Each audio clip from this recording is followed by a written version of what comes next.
수능 만점을 받았던 앞길이 창창한 의대생이 왜 미국이나 이런 데는 그냥 다 공개를 하잖아요. 데이트 폭력 해마다 엄청나게 늘고 있는 추세거든요. 안녕하십니까, 짱변 사무소의 장훈 변호사입니다. 얼마 전에 있었던 일 한번 얘기해 볼까요? 수능 만점을 받았던 의대생이 여자친구를 칼로 찔러서 살해했다.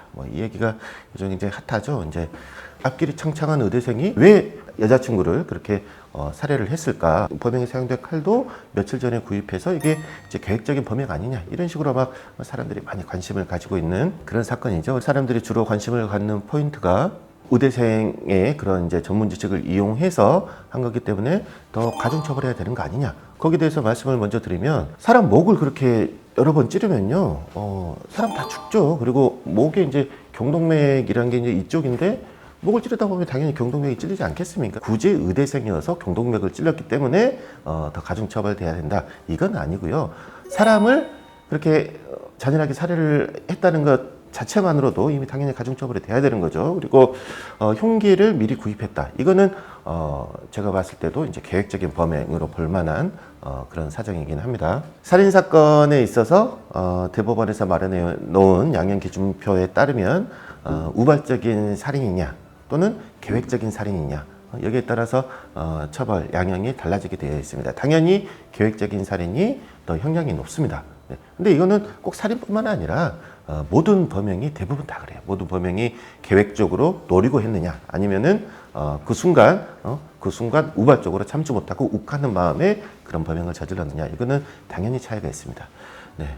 그리고 또 이제 예상 형량이 얼마나 나올 것 같으냐, 이것도 이렇게 많이 물어보더라고요. 근데 이게 사건 자체로 보면은 사람이 사람을 살해한 사건입니다. 요즘에 가장 핫한 또 키워드 중에 하나인 의사, 의대생, 이런 게 이렇게 끼어 있기 때문에 이게 이제 국민적인 관심이 높은 것 같은데, 어쨌든 살인 사건이다. 그리고 이제 범인에게 이제 특별한 전과가 없었다. 그리고 이 범행으로 인해서 뭔가 추가적인 이득을 노리고 하는 범행인지, 이런 부분도 이렇게 봐야 되는 것이고, 또 이 범행의 잔인성 이런 것들 다 봐야 되는데, 이 사건은 제가 개인적으로 봤을 때 살인 사건이라는 카테고리에서 보면은 그렇게 막 엄청나게 막 잔인하고 또 엄청나게 비난 가능성이 높고 이제 그런 건 아니라는 거예요. 그러니까 사람 보험금을 노리고 사람을 죽였다, 또는 사람을 죽이고 토막을 쳐가지고 이렇게 가방에다 넣어가지고 유기를 했다, 이런 거에 비해서는 이거는 평범한 살인 사건이죠. 그래서 제 생각에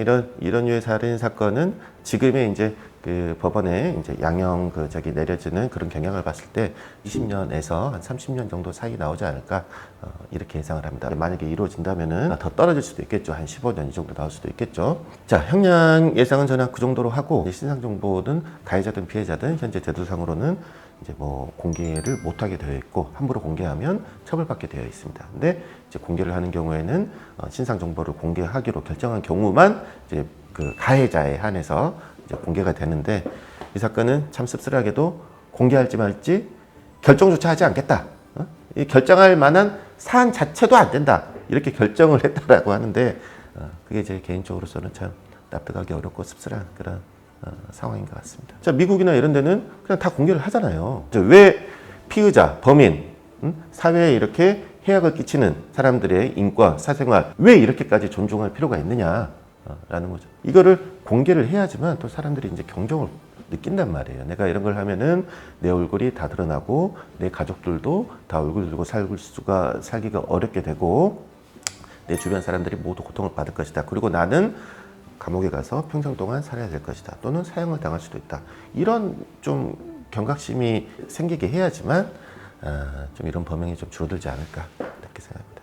문제가 되는 게 데이트 폭력, 그러니까 연인 관계에 있어서의 폭력, 지금처럼 극단적으로 살인까지 이루어지는 이런 것들이 해마다 엄청나게 늘고 있는 추세거든요. 2020년에는 통계를 봤을 때 한 연인 사이에 이런 폭력 사건 한 4만 건 정도 이렇게 신고가 됐다라고 하면은, 지금 현재 시점에서는 거의 한 2배로 늘었단 말이에요. 이렇게 늘고 있는데, 이게 국가에서 뭔가 정책적으로 이거를 좀 억제시킬 수 있는 방안을 마련해야 하는 거 아니냐라는 얘기들을 하더라고요. 그래서 저도 뭐 보도가 나올 때마다 이제 뭔가 이렇게 대책이 필요하다라는 거는 맞죠. 근데 뭐 국회의원분들도 그렇고 뭐 변호사분들도 나오셔가지고 뭐 국가적인 차원에서 대책 마련이 필요한 시점이다라고는 얘기를 하시지만 구체적으로 어떤 대책이 필요할 것인가에 대해서는 저는 얘기하시는 것을 본 적이 없어요. 그리고 저도 한번 생각을 해봤습니다. 어떻게 하면 이런 일이 좀 일어나는 것을 좀 줄일 수 있을까라고 생각했을 때 변호사의 입장에서는 저는 그랬으면 좋겠습니다.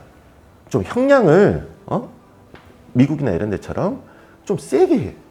헉 소리가 나게끔 정말 말이 안 되게끔 수백 년 또는 뭐 무기징역 내지는 뭐 사형 사람의 생명을 이렇게 박탈하는 이런 범행에 대해서 법원의 판결들은 아까 제가 예상 판결 말씀드렸죠. 뭐 길어야 한 25년, 30년 나온단 말이에요. 이 학생, 이 범인 어떻습니까? 한 50 정도 되면은 나온다는 얘기입니다. 저는 이게 문제라고 봐요. 사회적으로 어떤 장치를 마련해야 될지는 저도 잘 모르겠거든요. 뭔가 필요하긴 한데 다만 법원의 판결들을 자주 봐오고 있는 변호사로서 말씀을 드리자면은 너무 형량이 낮아요.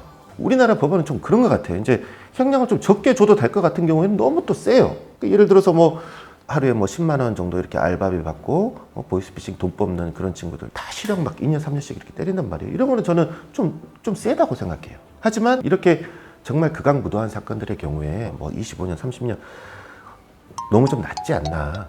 그러니까 제가 지금 몸담고 있는 이 법조계에서부터 이런 류의 사건들은 이분이 한 50세 되면 이렇게 나올 수 있는 이 정도 형량이 아니라 완벽하게 사회에서 이렇게 배제가 될 수 있는 그 정도의 형량. 사람들이 봤을 때 이런 일을 저지르면은 정말 큰일 나는구나, 인생이 그대로 끝이구나 라고 생각할 만한 그런 형량을 좀 이렇게 때렸으면 좋겠어요. 근데 지금은 그게 아닌데요. 이게 이제 되기 위해서는 법원에서도 뭔가 각 이제 그 범죄에 규정하고 있는 법정형도 좀 손볼 필요가 있고, 법원 자체 내에서 살인죄는 5년 이상의 징역형, 무기징역, 사형까지 규정이 되어 있단 말이죠. 묵징역, 네? 지금 현재 상황에서도 할 수 있습니다. 네. 법원에서 좀 양형 기준표를 다듬어서 이런 류의 사건은 좀 강하게 이렇게 좀 선고를 해서 이런 일이 좀 없었으면 좋겠다라는 게 제 생각입니다.